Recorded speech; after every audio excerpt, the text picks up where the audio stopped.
Hello, everybody, and welcome to today's Solutions Spotlight. I'm going to give it maybe another minute to kind of let people trickle in before we get started. Hannah, do you have any fun weekend plans? We we're actually headed to DC tonight. My husband and I. Do you know the Foundation for Financial Planning? Yeah. They're like one of the biggest pro bono piece folks, and they are the biggest. And so they're having a big 30th anniversary thing tomorrow that we're going to. So really excited to be plugging in Wow. with that. So That yeah, is so if anyone's in the DC area, let me know what I should do tomorrow during the day. that is so exciting. Is this your first time in DC or Been a couple times. okay. So excited to just see it. It's such a I'm in Dallas where it's like skyscrapers everywhere. And then just the fact I go to DC and I'm like, wait, this is not that. It's just pretty cool. Right? Yes. Oh, that's so exciting. We'll have safe travel. Yes. Fun. That sounds great. I hope the Yeah. weather's good there. I know I should probably check that. Right? Plan accordingly. You never know what the weather's going to do. Right. Okay. All right. Well, I will go ahead and get us started. So again, welcome everybody to today's Solutions Spotlight, ready to launch and how to know if you're ready to go out on your own with Amplified Planning. Joining us today is Hannah Moore, the founder of Amplified Planning and the owner and principal financial planner of Guiding Wealth. So today, Hannah will guide us through the essential education, experience, and skills required to launch and sustain a firm successfully. From core technical knowledge to the softer skills needed to thrive as a firm owner, Hannah's going to outline what it takes to run our practices confidently. A few kind of housekeeping items. We do have a couple of upcoming webinars and events that we would love for you guys to register for, and I will be putting those links in the chat. On April 10th, we have a live streaming your way to $250,000 in revenue of Jason Hamilton. And then don't forget to join us in Austin, Texas this September for XYPN Live. Last but not least, if you do have any questions throughout the presentation, please feel free to drop them in the Q&A tab below, and we will be answering those questions at the end. Without further ado, I'm going to pass this over to Hannah to get us started. Yes, well, thank you so much, Madeline, for just the invitation and to be able to talk about this. This is something that I am very passionate about. So let me here share my screen with you guys. Uh, Let me make sure I can see the Q&A if something comes up. But yes, this idea of how to know if you're ready to go out on your own. How do you know if you're ready to start your own firm? Like Madeline mentioned, we run the externship program, and so we've trained several thousand of aspiring and new financial planners. And one of the things that's really interesting to me is that pretty consistent year over year, about 50% of our folks, the path to entrepreneurship is one of the drivers for people coming into this field. So I think this is a very common kind of question that we get. But then how do we know if we're ready to go out on our own?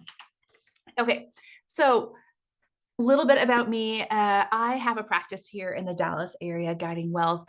I have been on my own. I had a kind of a different career path than possibly some of you guys, where I bought a practice within a broker dealer kind of setup back in 2013, January 2013. And so since then, I've been a practice owner, and I've seen multiple evolutions of my firm, including leaving the broker dealer and really getting started just with a small subset of clients. So I have really been living what you guys are looking at and the opportunities that you guys have in front of you. In We also I am the founder and CEO of Amplify Planning. And this is in 2020, we created this externship program. It was a response to COVID of folks who were out of it, students. It was really targeted towards students who are out of an internship, or they didn't have an internship because the world shut down. Nobody knew what to do. And we basically did some focus groups with students, realized we'll never replace that one-on-one experience, but everything they were looking for in that experience, they were looking for, we thought we could do better and at scale. And so this kind of experiment in 2020 has completely transformed into what the externship is today, which is really one of the top training programs within this space about how to be a financial planner. What does this actually look like in practice on that?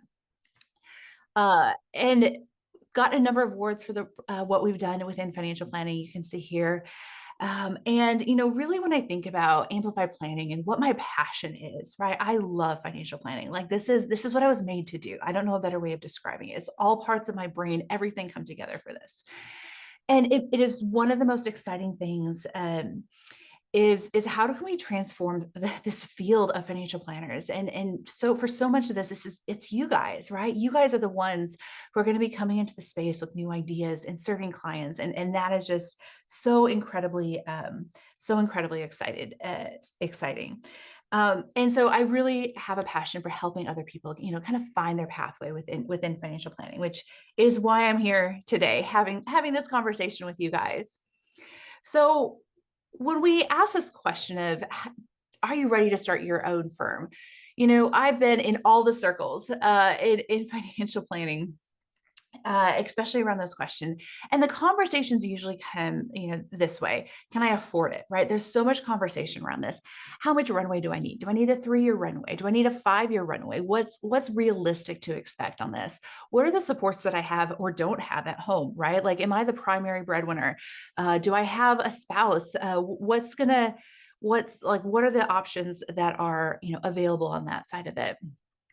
What are the business elements that I need to consider? And you guys see this all the time, right? Like so many new and aspiring financial planners, the conversations are really around, okay, what are the business models? I know I haven't asked y'all yet, but if you guys have experience in this field, there's so much room for innovation. What should our business models be? Who are you wanting to serve? How can you bring in those resources? Income projections, right? Like we all need to make money, right, to survive.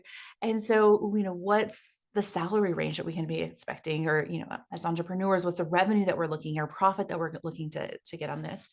And then this question of how can I do my job? And I think there's a lot that kind of goes into these questions.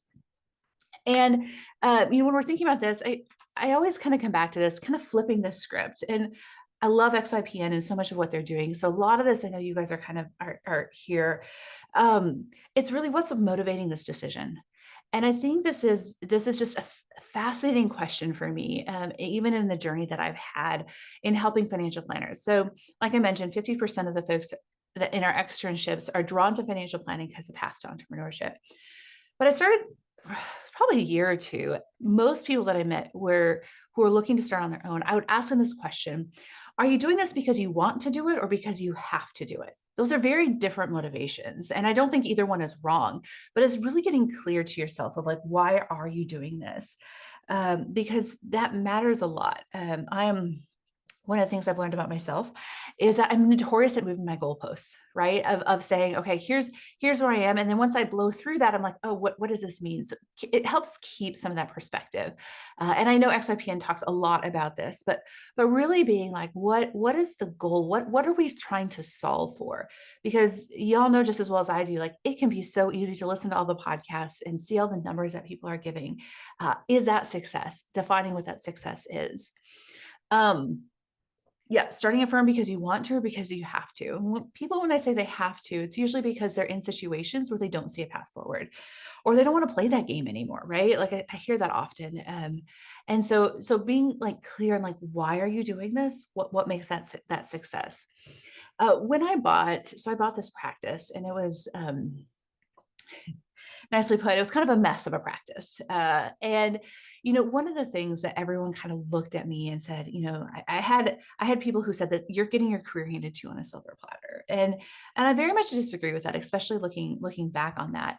But one of the things that I think the mistake that people had when they were giving me advice in that situation was that they viewed it as one event versus a larger narrative of what's going to happen. Like you starting your own firm is like, yes, it's a big event, but it's like, what's the bigger purpose? What's the bigger storyline that's out there? And I think that just helps frame out decisions, gives you perspective as we're looking at these big decisions, right? That have big impact.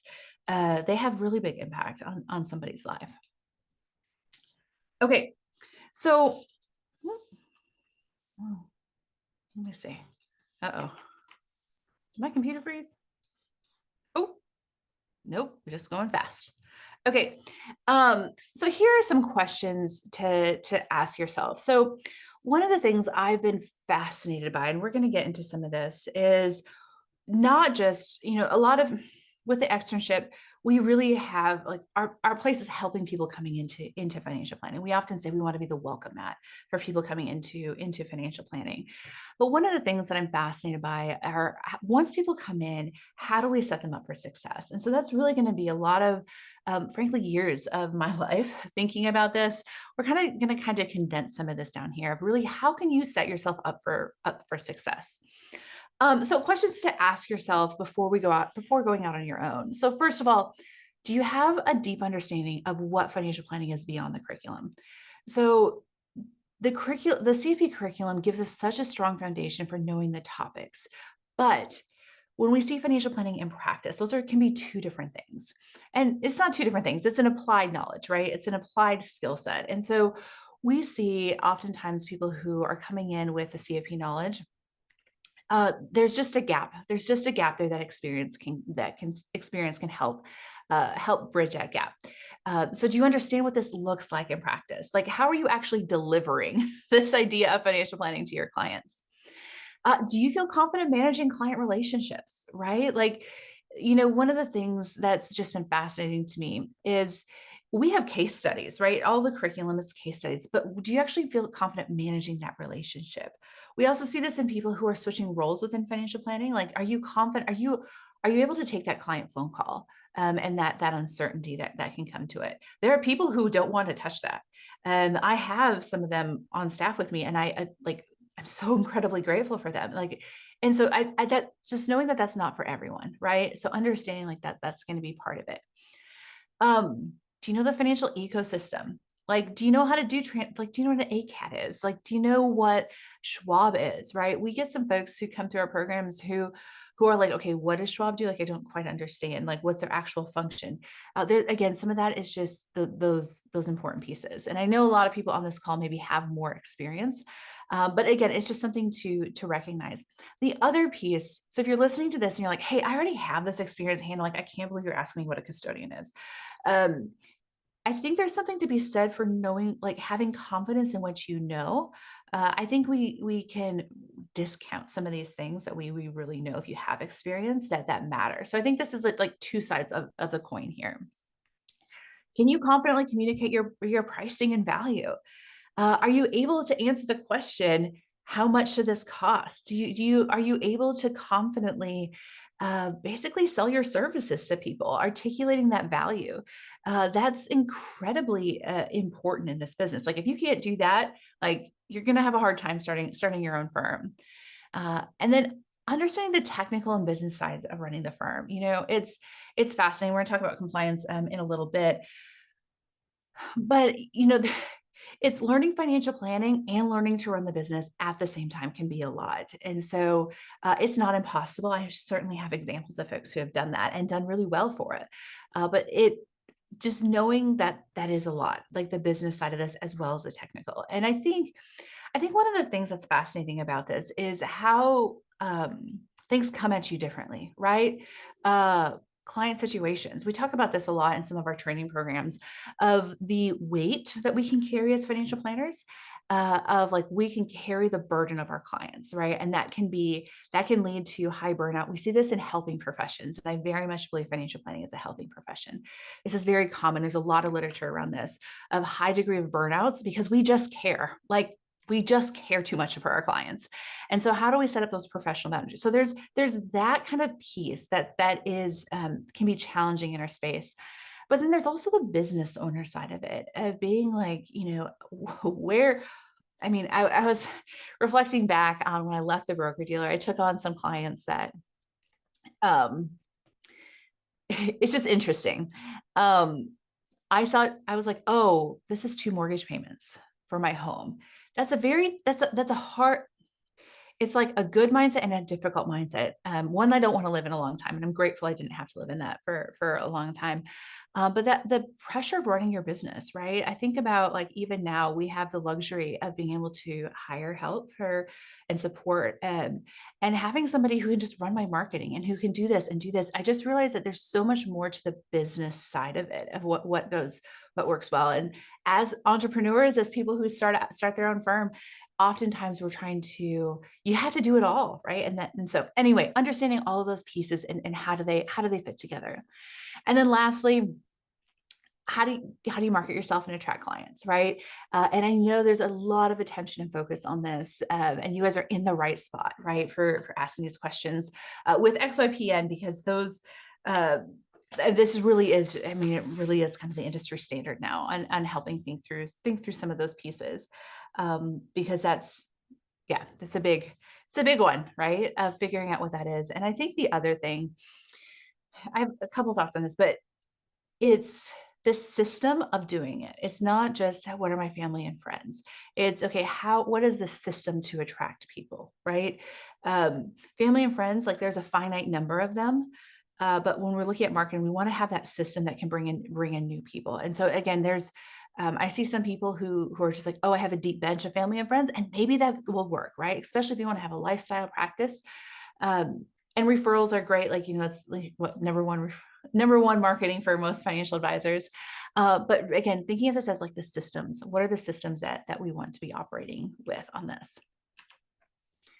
Okay, so here's some of the technical knowledge, and we've already touched on this a little bit, but these core financial planning skills, cash flow planning, how are you going to, if a client comes in with budget issues, what are you going to do? Tax planning, what are the tools and resources that you have on that? Investments compliance. Investments, how do you manage investments? What does this look like, right? There's a whole world of so much of what our focus has been is on this experiential learning. And so we take people from seeing like the textbook knowledge of investing to actually, what does it look like? How does it play out? It can be a lot more complicated than just building a model portfolio. Licensing, obviously getting your Series 65, industry tools, knowing how to use the planning and CRM tools. Actually, the story just came up recently. When I started out on my own, learning e-money or Right Capital or Money Guide Pro, whatever you're going to use, like it's a beast. I had a friend of mine, she actually came to my home. Like she came to my home, which is so kind of her, and sat down with me for several hours to show me the ins and outs of everything I needed to know. And just knowing that, like, yes, we can get these tools, but having somebody guide you through that's more than just like their help desk can be really, really powerful. And again, one of the great things about what you guys are doing here being at XYPN is that you guys have that community already kind of built in, but it's just really, really important on that.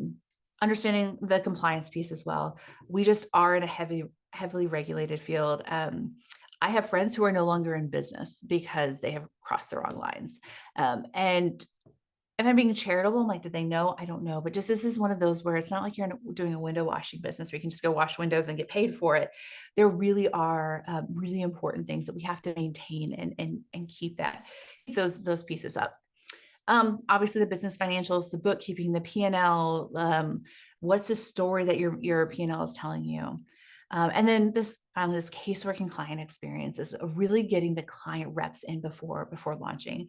We'll talk a little bit about what we do in Amplify Planning, but this is so central to what this is helping people get those reps before they actually are launching on this. So one of the things that's been fascinating, I have asked this question. I have seen it asked. I've seen all the answers. One of the questions that we get asked is, how do you become a great financial planner, right? What does that look like? And I have seen forum posts with 50 replies, and every single one of them has to get more knowledge, which is what we're talking about on this slide. Getting more knowledge on, okay, here's how to do investing. This is what these pieces are. But when we talk to people in practice, when we stop saying like I think that's the answer that they know to give. But when you think about what makes a great financial planner, it's really going to be some of these soft skills of developing beyond this. So we build up this knowledge, how I would describe as knowledge competencies. But really what's going to make a great financial planner is building up and develop these soft skills. Behavioral based competencies is what we call them.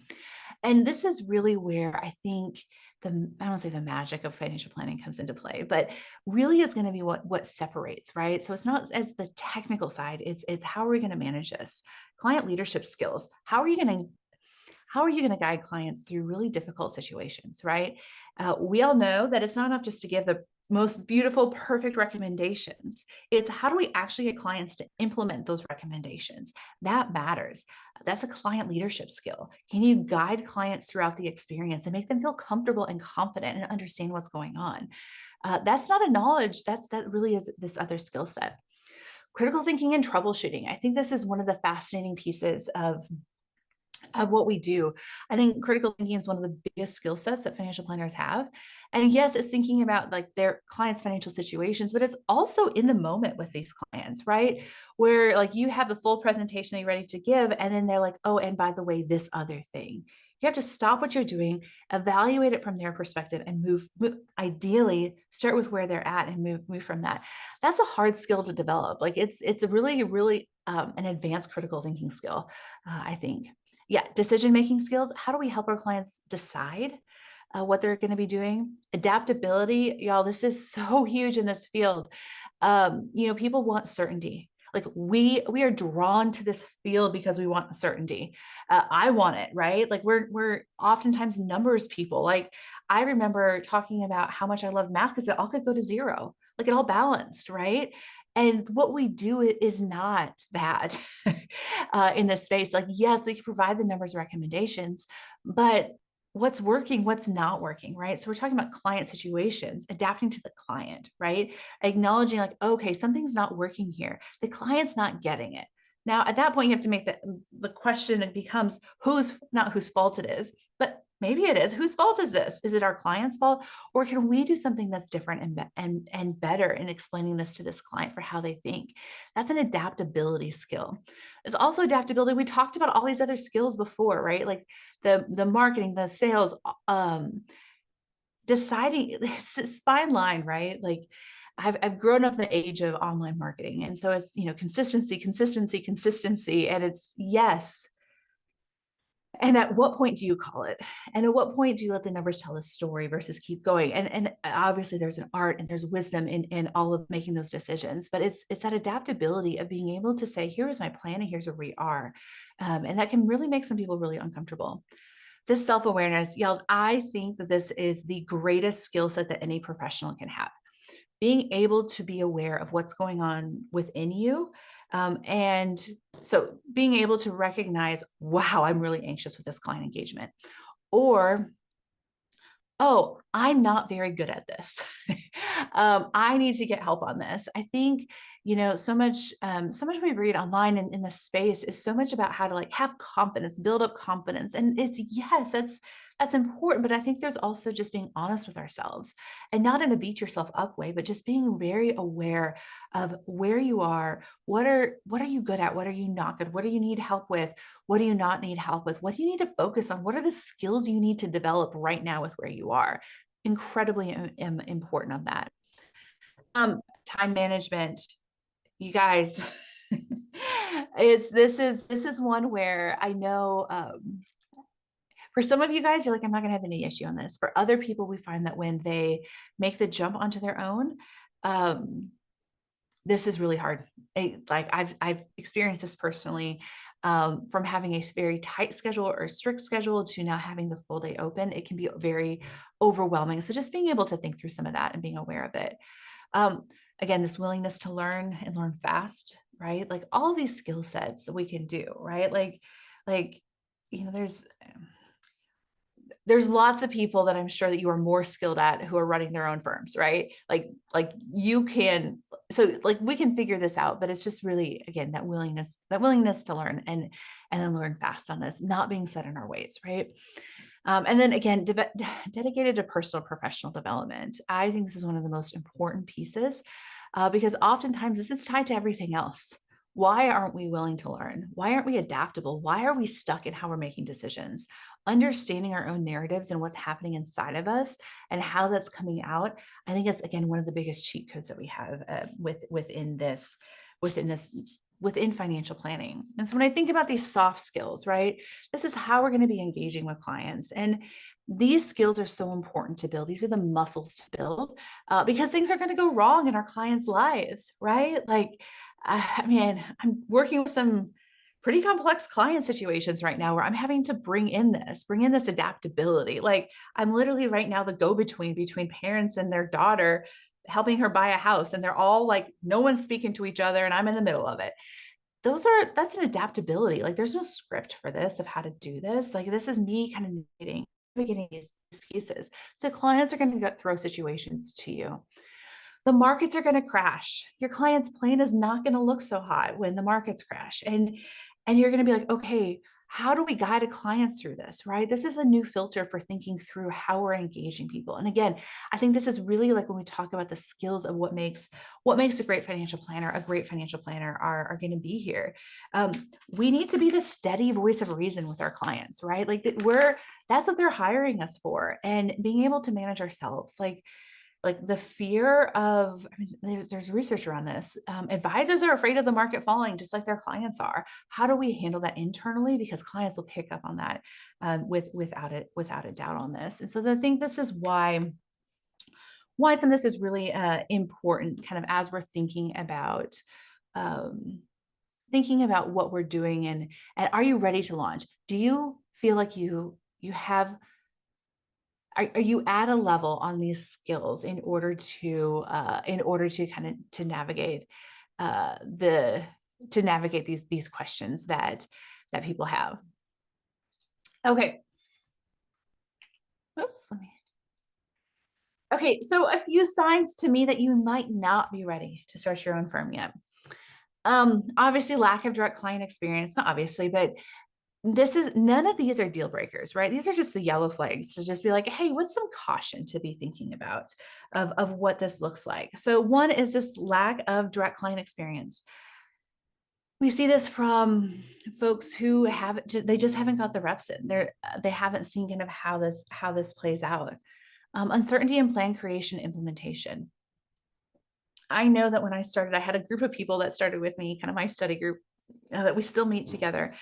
And we spend a lot of time around, what does your financial plan look like? What are the pieces of this? And I think that's a really good thing. And you're just going to shortcut. You're going to increase your confidence if you can walk into a client meeting, like walk into a client prospect meeting, and have a good sense of what is it that they're looking for, what you're going to be delivering, right? I think you're going to be able to close those clients, give them a lot more kind of confidence on that. If you have struggles with compliance, operations, firm management, like there are just some things that we need to learn, and you will for sure be handicapped if you don't have a strong sense of these pieces before this. What are the compliance elements?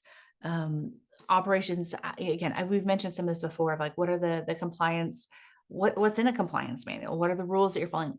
Why are those rules at play? When I was back I'm a big believer in, if you're working someplace, master what you're learning, right? Like master those things, because those are really these building blocks that you're going to be building your career on. So that can be operational. That can be, compliance. I mean, I knew my compliance manual. I would say just as well, maybe I'm getting a little cocky here, but just as well as my compliance officer did, because I read it and I understood the logic of it. That has been so useful for me as I've gone and when I started my own firm, and really giving me the confidence that we know those things. No clear path for marketing and finding new clients. It's my perspective shifted a lot a couple of years ago on this, and I've already mentioned this a little bit, where it was this, how can I hold on to them? Like, right. Like it was, I see this oftentimes with new planners when they're working with firms, and they're like, oh, I don't want to bring this person on. Like, I don't want to like share this. This is like my treasure chest of new clients. And like, yes, I get it. And that's true.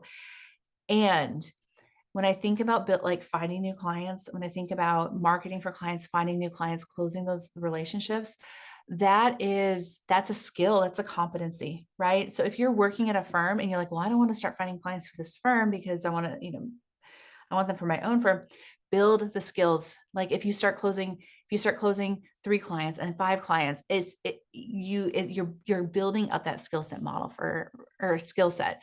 And that matters tremendously. I would much rather hire somebody who I know I could go put in, that they could just go into different rooms and be able to have these conversations. And you only get that way if you practice it, right? And so there's a little bit of a chicken and egg, I feel like, when I talk to people, but just really kind of encourage you to build up those skill sets. And then no strategy for time management in this unstructured environment. And I know, so I had a dear friend of mine. She's not in financial planning. She she was kind of in the marketing kind of space, and she was convinced that starting her own firm, or like going, being the entrepreneur, was the pinnacle. It was it. And so I did what I do with a lot of clients. I did a values exercise with her. And so she wrote out her top values and she put them on a refrigerator and she saw them every single day, multiple times a day. And what was so interesting to me about that was a month or two after this, she came back and she was like, I thought that I wanted to go work for myself. She's like, but actually, I realized that this isn't what I want to do. And I can actually live out all these values working for somebody else. And so I think I say all this because that can be like this driver. She did not operate well in the unstructured environment. That was really a big challenge for her, and she was able to do that in other places. This is really going to come down to who are you and what is the kind of the pieces that are most important to you. It goes back to that why are you doing this? One of the things I've been asked a lot of times, should I do this? Like, the people will ask me directly, Hannah, should I start my own firm? And I don't think I have ever said yes to somebody. So I will never say that somebody should start their own firm, but I will say that it's the best thing that I've ever done. Because I really do believe that this is something that you have to decide for yourself, right? You don't even need to say whether you're ready or not. Like, you need to really, it's that self-awareness piece, right? Like, you need to be aware of that. Because this is hard. Starting your own firm is hard, and it's also incredibly rewarding. And so that's really kind of where a lot of these pieces come to play. Okay, so we have a poll question for you guys here. I'm curious if I can launch it here. But this question here I'm going to launch it here. Okay, is where do you think that you need the most support before launching your own firm, of what this can look like?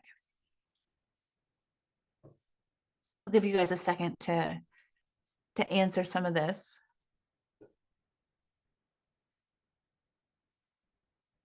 Well, you guys are doing this. Let me see. Let me find the poll. I lost it.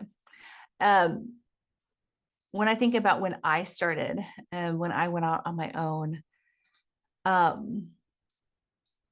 for me, it was I think client interactions and confidence, and then the time management and structuring my day. And for me, I think those are the two. I can objectively look back and kind of look at what that looks like. Like, I could still do the client interactions. I think what was really, sorry, I'm just rambling while you guys are answering this question. I think what was really interesting for me when I started my own firm was that it was really the advisor and me. So there were just really two of us working with clients. And so she was always the lead, and I was kind of taking over some of those lead pieces, but I was really like that pair planner, the junior associate, and then kind of transitioning that into that lead planner. So when we look at you'll see it if you look at the like the Schwab compensation studies, or TD Ameritrade back in the day had those really great, like, what are the roles and responsibilities of different like levels. And so I was really, really good at the pair planner and associate planner, and I really had to develop into those lead planners. And this was really challenging if you're starting your own firm. And if it's just you, right? And again, if there's people on this call who are like, hey, actually I have a whole team that's going to be coming into play, that's a whole other like, it's a great conversation.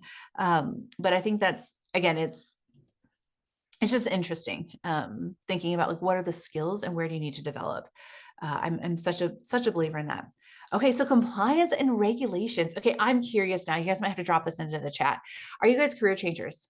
Are like people who are saying that? Are you guys career changers? Is this your first role within financial planning? Oh, I see people raising their hand. I don't know if I can jump in there, but yeah, drop that into chat. I'm curious. Oh, people are raising their hand saying yes. Yeah. So that makes a lot of sense of why that's kind of one of the pieces. One of the things that I think is really into, oh, chat's disabled. Thank you.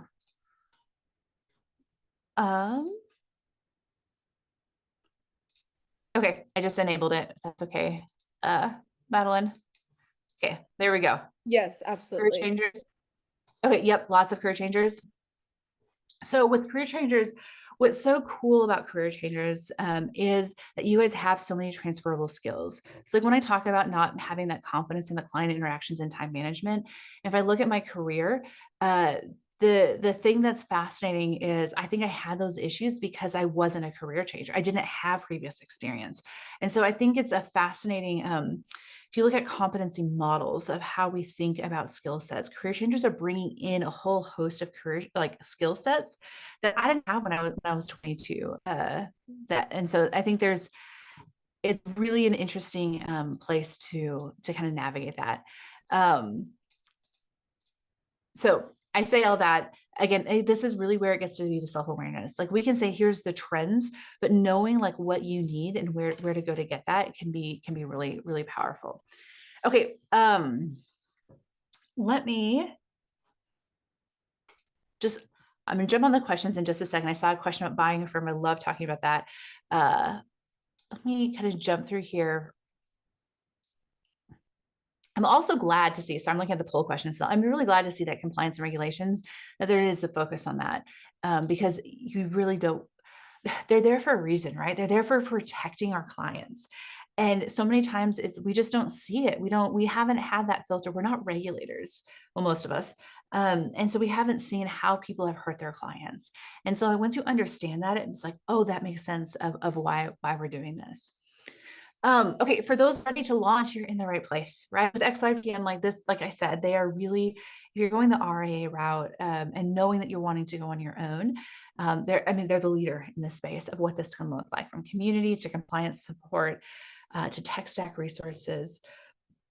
So my best advice on this is obviously recognize where you need support. That's, again, I go back to the number one skill. If I could just tell people to develop one skill, it's that self-awareness, being able to assess what they're needing or lacking, and then knowing how to go get those skills. I think is the most critical piece. Learning this time management piece of balancing like the financial planning side, as well as that business ownership side, because it can be overwhelming. It really can be on both of those sides. And then creating this transition plan. Whether you're a career changer, we see it all the time with folks who are leaving, like transitioning into this space of what are the timelines that you're looking at? What are the when do you make changes, right? Like when are you sitting for the exam, for the CFP exam? When are you taking the classes, doing your 65? What does that overarching timeline look like? Because it's not just a flip the switch type thing. We're seeing that this is years of time for people. And so that's a fascinating piece of this. So for those who want to start someday, but you aren't ready or you're not sure, right? This is the thing, is like, are you not sure? This is really what we're doing over in Amplify Planning. I saw some familiar names on the chat or in the participants. So I know we hopefully have some past externs here. But this is really the real world planning. We really want financial planning to come alive for you guys. We actually really excited. We have a former extern who's going to be one of our experts this year in the externship. He was in 2021. He launched his firm and he's doing amazing. But one of the things he said is he's like, I still go back and reference my notes from the externship when I'm working with clients because he just learned so much about how to engage with clients. And so each week we bring different financial planning topic. We come at it from you'll hear from 3 different experts who do it differently, serving different types of clients. It really gives you a lot of tools in your tool belt for how you can kind of build up those skills. You see a client meeting from beginning to end. We're going to be running the full financial plan. You guys, I will walk you through all of the financial planning pieces. It's really, really great for getting some of that real world experience. So even if you've done this before, like If this is your first time, if you've never seen a client engagement, I can't definitely do the externship. If you're like, hey, I've been in practice for a while, it's still really, I would do it every year just to every year it improves my business and improves how I serve my clients. We also have our Amplified Planning Core offering, which is really focused on training. One of the things that makes us really unique is we start from that client experience and move outward. So we're not going to tell you like, here's the 12 types of retirement accounts or whatever. What we're going to say, here's this client situation, here's how it's applying, and here's how we're going to work out from that. So very different kind of model, like framework for where we're starting at from this learning side. You can get 50 hours of experience we have 440 client meetings, almost 2,000 hours of experience. You get 500 for the externship. And then we do group coaching. We have skill builder kind of skills, like training every month for you to really develop your skills, right? It's one thing to watch something on the screen. It's another thing to actually build your skills. So over in Amplified Planning Core, if you haven't seen those client engagements, if you haven't seen what this looks like, you can get a whole library of seeing how other people kind of work with clients. And we think it's such a good way to kind of build a confidence for folks who are new to this space. Not just I think it, like they tell me on a regular basis the skills that they're able to develop because of these programs. So those are kind of the ones obviously that we run. And again, like I said, our obsession is probably the right word. I'm not sure I want to admit it yet, has really been for the last several years is how can we help those coming into this space be successful with training? What do they need? How can we develop them? How can we get them ready to hit the ground running? And I do feel really confident that those are programs that are very good for you. They'll be good for your career. And the other one is finding mentorships or job opportunities to build confidence. There's so many mentorship opportunities from FPA's program to the CFP board has a program. There's a lot of places that this community is one that is so giving. They want to give back and they want to help with there's so many people that want to see you be successful. I think that to me is like one of the coolest things about being in this field. Like this is such a giving and a helping profession that like there are so many people rooting and I know it can feel so isolating. I felt that isolation of being like, hey, I like does this matter? But yes, it does. And there's so many people who want to help support you. Okay, let me answer. Let me hang on. So yes, I want to open the floor for questions. So I see there's a couple questions here in the Q&A. Let me. I'm going to tackle those. But if you guys have, and Madeline, I can handle the Q&A here. But let me. If you guys have other questions, please feel free to drop them in here. Okay, I'm curious to learn more about buying a firm rather than starting from nothing. Okay, this is like a whole other talk that we could have on this. So there's a couple clear benefits, right? One is I had a revenue stream, right? Like when I bought the firm, it's funny. I got married like 10 weeks before. I had no money. My husband, we were long distance. He moved to Dallas for my job. Like literally we had like $500. I would not have been able to start my own firm. Like there's just no way I could have started my own firm in that situation. So it gave me kind of a foundation for building my practice. The question becomes opportunity cost, I think a lot of times on this. So it becomes a question of, okay, so let's go through the pros list. So one is you have a base income. So there's that. You have a system that you're walking into, good or bad. So there's already like inherent client trust, right? That's going to be there. So that is all like a really positive thing. When I go to the cons of this, you're walking to somebody else's system. Is it good or bad? I don't know. There has to be an answer for why they're going to retire.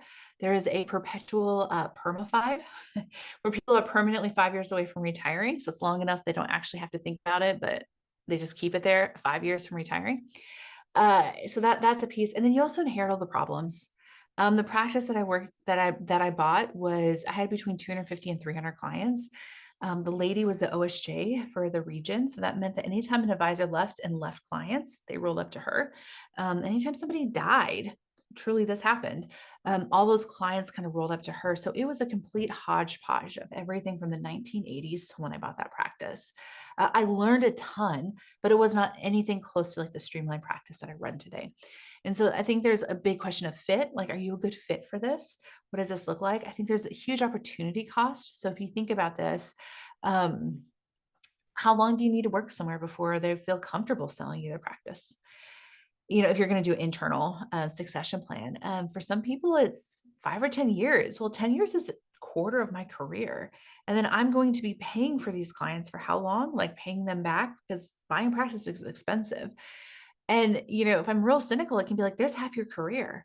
And then, oh, by that way, if you have an aging client base, it's gone. So this is where like I'm a big believer that succession plan has to be part of a greater story, a greater narrative of what you're doing. It can be an incredible opportunity. So that's some just really quick notes on succession planning. Best way to buy a firm, networking. In the externship this year, we're actually having, I'm actually really excited about this. We're having a lady who just bought a practice. She's the advisor and he bought the practice from her like a year ago. They finally finalized it. And so they're going to talk about their story and where do they meet? Where do they meet? They're in Dallas. They met at an FPA Next Gen happy hour. They just it was a career day event, and both of them didn't sign up for the career day, but they met, and that's how they found them. So one of the fascinating things that's happening in our field right now is the M&A, merger and acquisition. So firms are getting bought up by like these big firms are just getting bubbled up. Like we're really we're really facing this like bell curve, not bell curve, barbell, this barbell effect, where we're finding firms in the middle are all getting sold off to really big firms or XYPN, right? We're people who are splitting off, or they're starting their own. So we're getting small and big, and the middle is kind of getting eaten. They're getting absorbed by a lot of these other ones. So I think the best ones would be just a networking, being present, having conversations, because I have conversations on a somewhat regular basis with advisors who are in that mid space, who don't want to sell. They're like, this isn't my ethos. This isn't what I want. I'd rather somebody that I know is going to take good care of my clients. So I think those opportunities are absolutely still out there. It's just about finding them. They're not going to post. They're terrified to post. Like I was talking to a woman the other day, and it's such a good setup for a new planner to come in to buy her practice. But she's scared to post it because she's like, I don't want that overwhelming. But I promise you that if you met her at a conference and she was like, oh, wait a minute, like she is 100% looking for somebody in that space. So a lot of it is going to be that networking, getting out there for that. Okay. Okay. How do you feel about joining an RIA as an IAR? Like what just started with XYPN? Yep. Is it a great middle ground as long as you own your clients and you can take them if you want to leave? Yes, I think this really comes down to what are you looking to do? So one is it's incredibly disruptive from a practice standpoint to be moving places, right? Because you're having to potentially repaper clients, you're going to have to, it's just disruptive, right? And so I'm a big believer on like, get to where you want to go. Like if you're in times of transition, I love watching, I don't love being in them. I love watching other people in transition times because they can just leapfrog to where they want to go. So I'd really be like, where is it that you want to go? And then really kind of be like, okay, what do I need to get there? So yes, I think it's a really good middle ground. I think we're finding more and more middle ground solutions. They're popping up. Again, I had another woman had this conversation where it's just they're popping up in all these places of saying, hey, what is a better middle ground? So I think it's really getting clear. It's that self-awareness of what's at play, and like what's at play, and how can you like what's available and what is it that you need, what fits with what you're looking for. The other thing you mentioned is making sure you take your clients with you. And I agree. I'm fiercely independent. Like I just am. That's my DNA. I would also challenge that question to say, what would it take for you to not be? And for some people, the answer is nothing. But I think if you answer that question, that can open up other doors as well. Okay, if you're currently a paraplanner, internal financial planner, would you recommend working as an advisor for someone for a few years first in order to gain that client interaction experience before launching. So again, this is going to be you having to be self-aware of that. So here's how I would think about this. If I'm a paraplanner, internal financial planner, I would want to, my questions are going to be like, are you engaging with clients?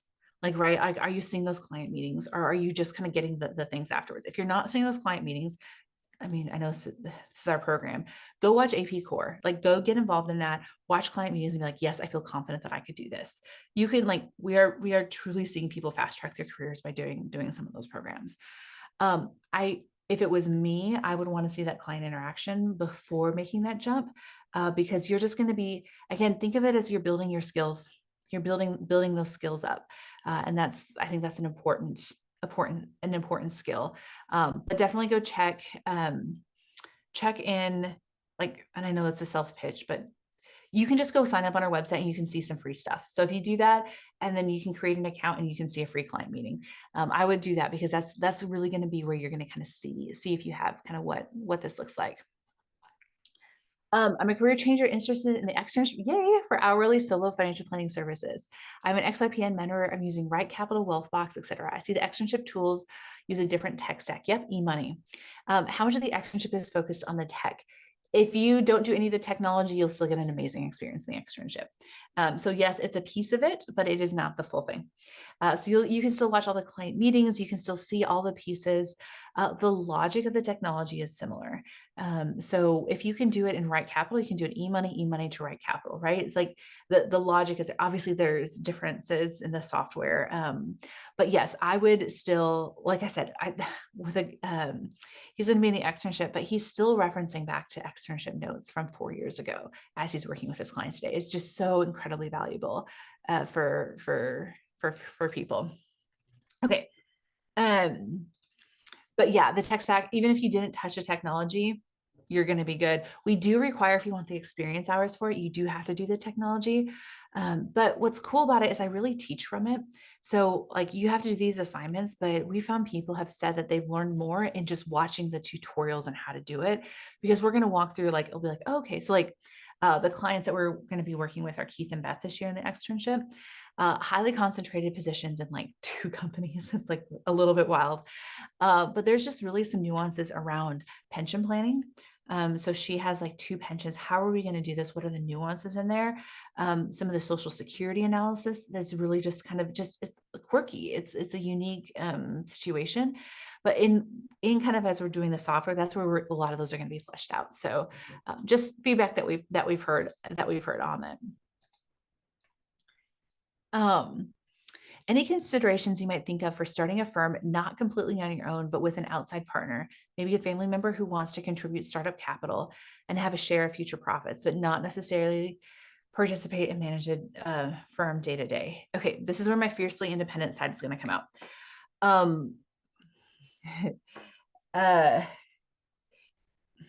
So for me, I want proof of concept first so even if we even go to the startup world, right? Like, I mean, just you can go like the commercialized version of it.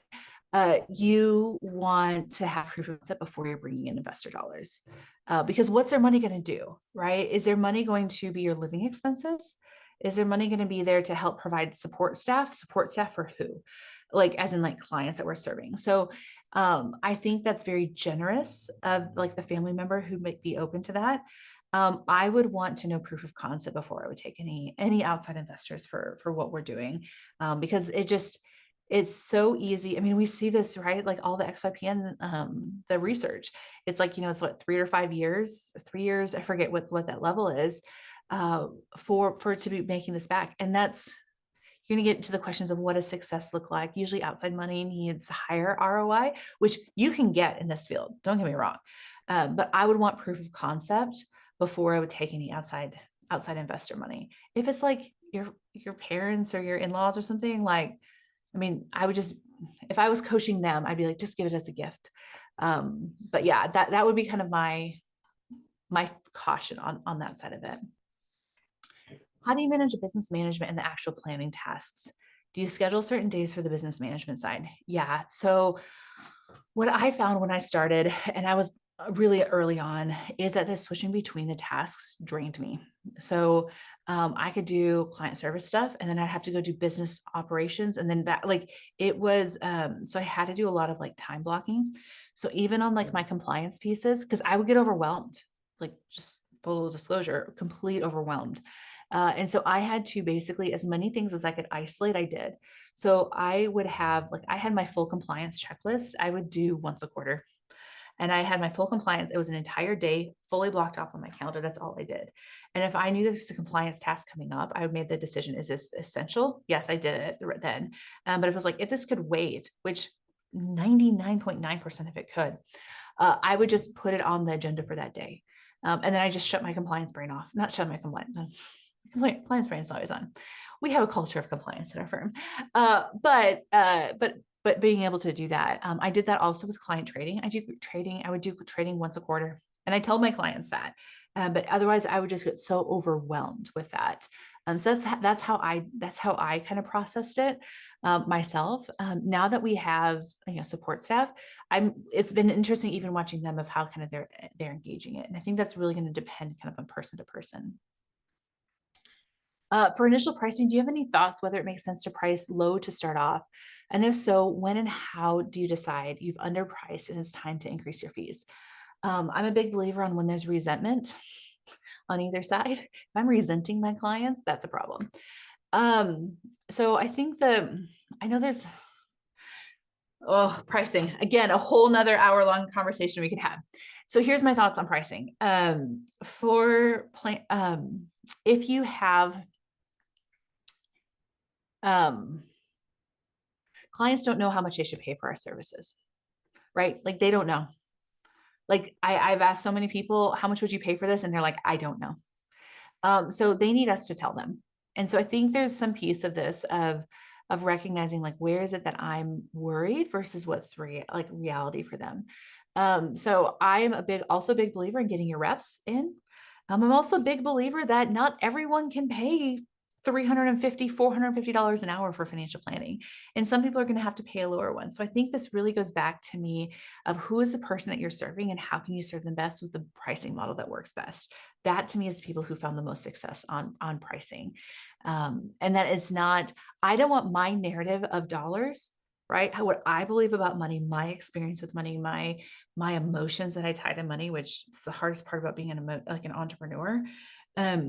I don't want that to be guiding it. I want it to be like, I want to be able to take all of that, set it aside and focus squarely on my client. What does my client need?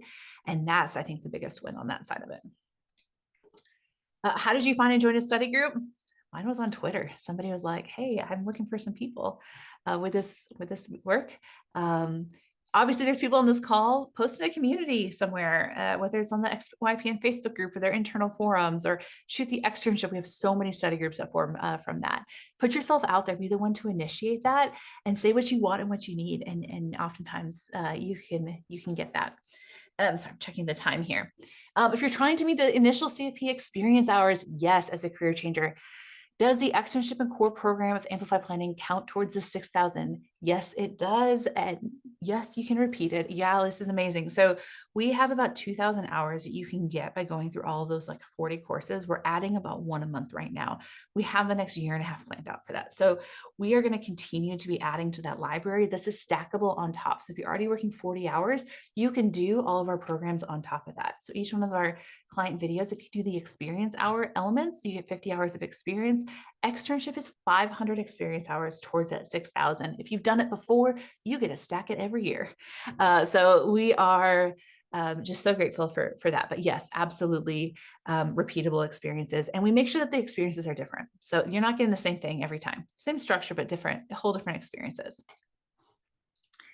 Is there an appropriate time to start the hiring process of additional support, paraplanner, or client services? Starting my RA soon, congratulations, in 1 to 2 months, but anticipate high volume and would love to personally emphasize business development and management for myself while having a small team support me in the day-to-day tasks. Okay, so it sounds like you might have more experience, I'm assuming. So, okay, so how I would think about hiring. So I'm a big believer in hiring before you're ready, right? Every time I've made the jump that felt like it was a huge jump in hiring, it's just paid back dividends. So I'm a huge believer in that. What the issue, not it's not an issue. The thing you have to just know is that when you hire somebody, what you do has to change. In the fact that, like with the process and procedures, you're now the manager of those people. And so understanding kind of what your role is going to be and making sure that clients are coming in. So um, I will tell you, I've been doing this now since 2013. I don't think I can operate. I mean, I know I could. I don't want to operate without my paraplanner, without Janine or somebody like her in that role. So I absolutely understand that. So I think it really is going to be like customized to your situation and making sure that you can close those business pieces because that's going to be so important on that. So that's hopefully that's helpful on that. But yeah, if you're having high volume, but then you just have to know that when you're prepping for starting, like you need to be prepping for processes where most people starting their own firms, it's more of like, hey, just figure it out. And so again, it's just a little bit of a different challenge there. Awesome. Well, thank you, Hannah. We are at the hour. So thank you again for this amazing webinar. I really appreciate it. And thank you everybody for joining. I did drop some links in the chat, so don't forget to join the externship at amplifiedplanning.com/externship. And if you are not an XYPN member, but you are interested in joining, please schedule a call with one of our team members and we would be happy to discuss membership with you. There will be a brief survey once you leave the webinar. We would love your feedback and also any notes on any topics you might be interested in the future. So thank you all again for joining, and Hannah, thank you and have fun in DC. Yes, well, thank you. And I hope to see you guys in the externship. We really do try to make it just a really great experience. And we have some really, really fun things in store. And registration opens today. So you guys can actually go sign up today. Yes, go join. Awesome. Awesome. Well, Bye, thank you, everyone. everybody. Have a great week.